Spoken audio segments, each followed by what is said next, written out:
is Charles Boylan. I'm a broadcaster at Co-op Radio, Vancouver Co-op Radio. On Wednesday nights, I run a show called Discussion. I'm also a longtime political activist in the city of Vancouver, and I'm a candidate for the Marxist-Leninist Party of Canada in Vancouver South.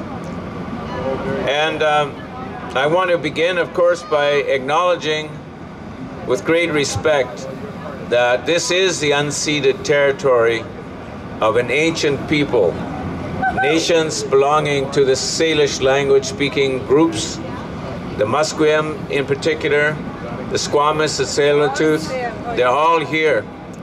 And we who are recent settlers here, I have European background, am deeply appreciative of the fact that my identity, my family's identity, and future well-being is intimately connected with the ending once and for all of European colonialism.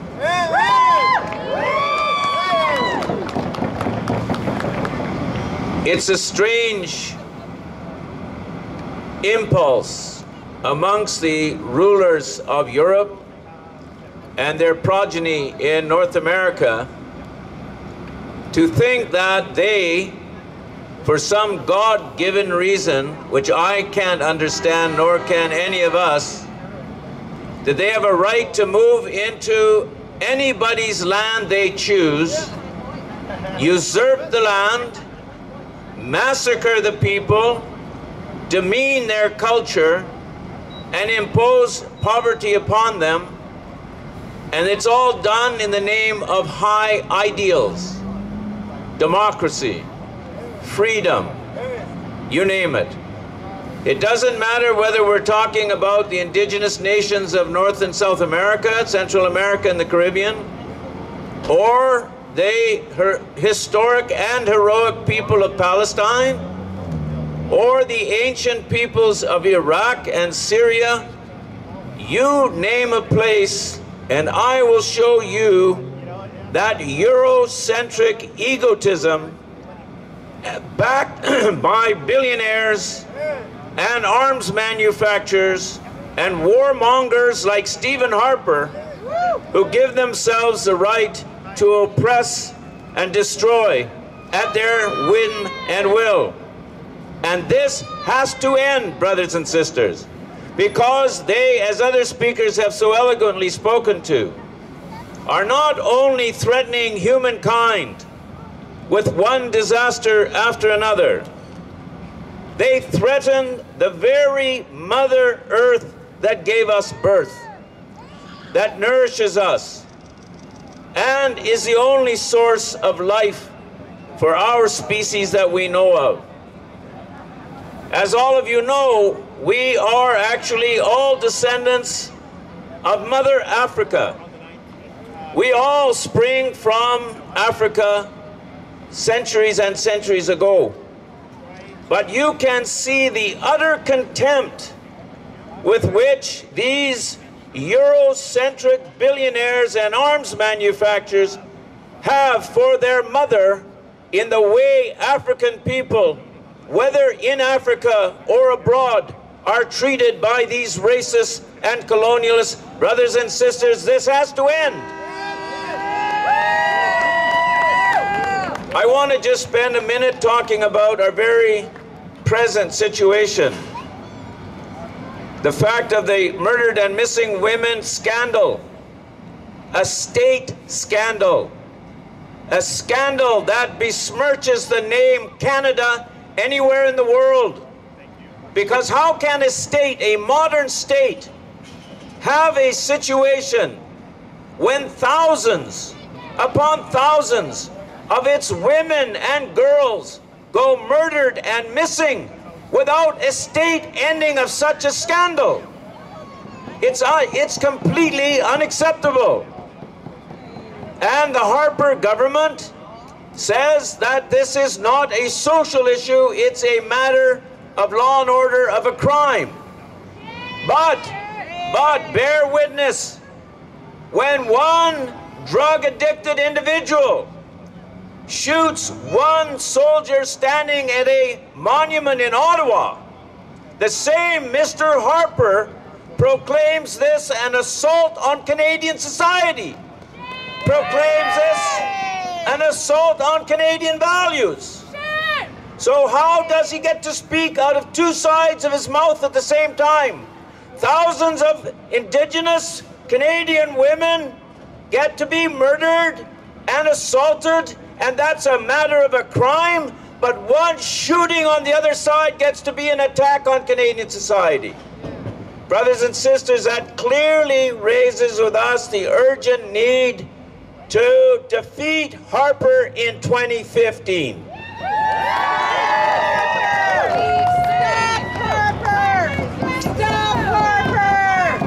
I want to say another word about Bill C-51, which Harper now has before the Parliament of Canada. And I am ashamed to say, I shouldn't be ashamed, I'm not ashamed to say it, but our members of Parliament should be ashamed to say that there's only one of them who's spoken out clearly and strongly to sack Bill C-51 in its entirety, because it's an assault on the democratic rights and liberties of all Canadians. And under that bill, brothers and sisters, this very demonstration, this peaceful act of citizens taking up a corner of a street in a city could be declared a terrorist action and be repressed with the police. So we need to ensure that every member of Parliament who is not tied to the coattails of Stephen Harper speaks out loud and clear against Bill C-51. Finally, I want to end my comments by bringing to your attention a very important book, historical book, a book about history. It's written by a man named Tom Swanky, S-W-A-N-K-Y. The book he spent 10 years researching documents in great detail one of the most horrific facts about the history of this territory now called British Columbia. He documents what every Indigenous nation in this province knows from detailed stories from grandparents, great-grandparents, great-great-grandparents over the generations.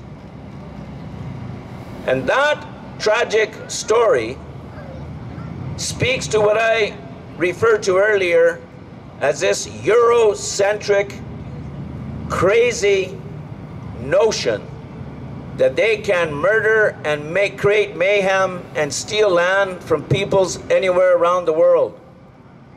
And they did it here in British Columbia under the leadership of a person called James Douglas. Excuse me, Sir James Douglas.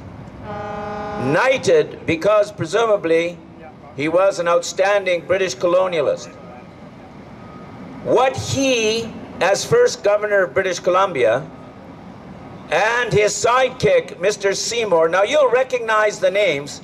We've named a school in Vancouver, Sir James Douglas. We've named a college in Westminster after him, Douglas College.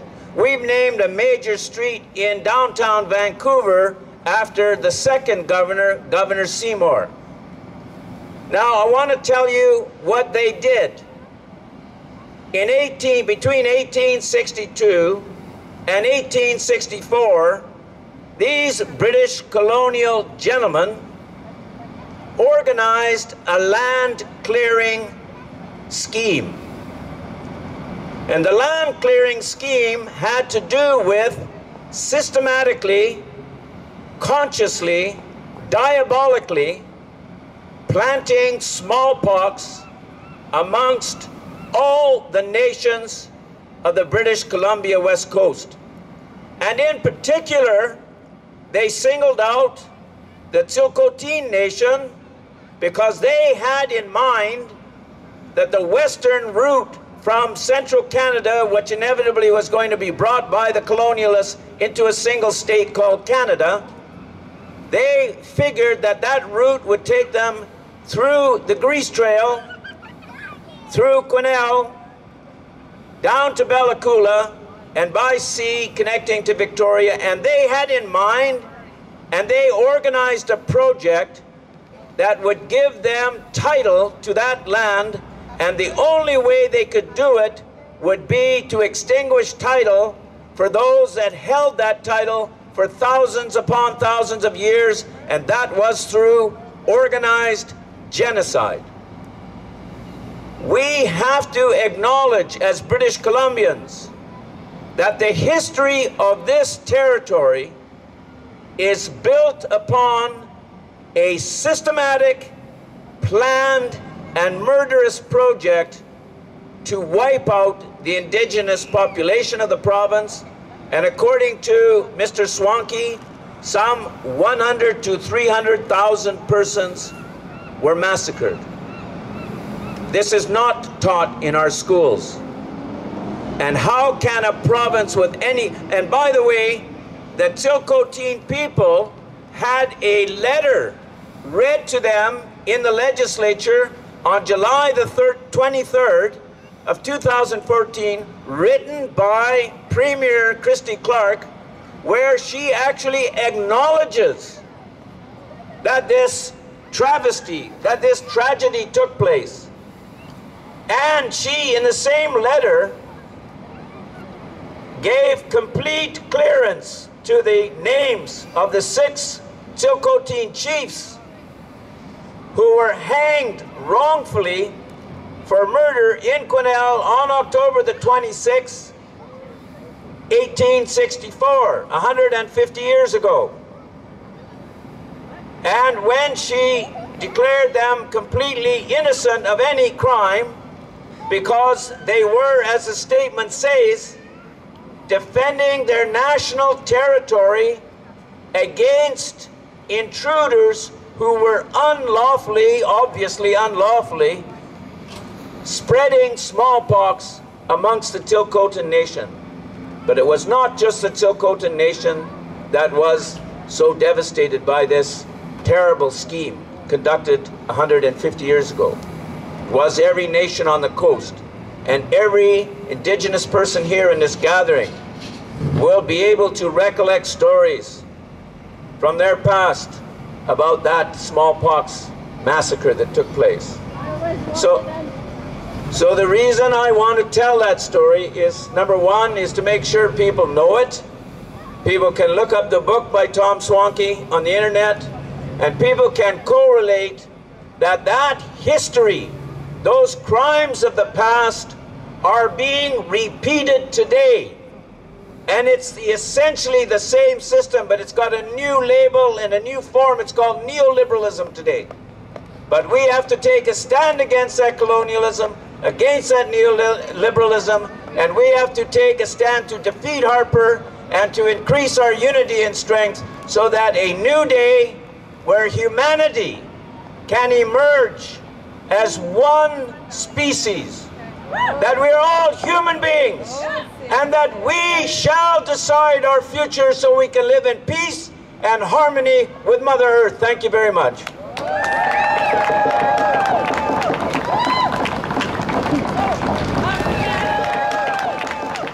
When it comes time for you to meet your Creator, you will see then who is right and who is wrong.